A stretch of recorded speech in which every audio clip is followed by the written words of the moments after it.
Amidst the rampant criminality and the corruption and the lying and the bigotry and the outrageous and offensive statements and the insults and the barrage of negative attention the president compulsively seeks like a wayward toddler, it is easy to lose sight of the fact that the Trump administration isn't just one guy. It is, in fact, an entire administration that does run the federal government. And there are all sorts of daily decisions that are made by members of this administration at the margins that have genuinely harmful effects for Americans.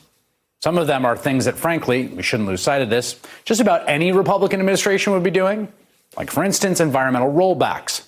This administration brags about how many regulations they have cut, and they have cut many. Last month, for example, New York Times counted 85 environmental regulations that have been rolled back under Trump. This is not just some theoretical thing out there. This has very tangible effects. And the tangible effect is 10,000 people dying, according to just released new data. As the Washington Post put it, quote, in 2018 alone, eroding air quality was linked to nearly 10,000 additional deaths in the U.S. relative to the 2016 benchmark, the year in which small particle pollution reached a two-decade low, according to researchers at Carnegie Mellon University. Now, does that number sound crazy to you?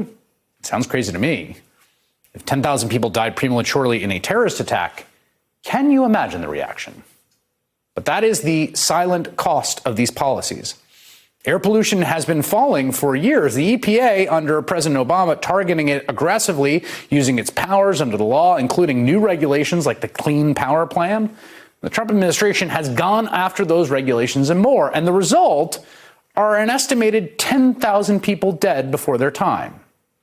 Never, ever lose sight of the fact that the silent deaths of those 10,000 people from the particles in the air you can't see are as much a legacy of Trump and the Trump administration and everyone who works for him, maybe even more so, as his ridiculous hijinks shouting at reporters in front of a helicopter.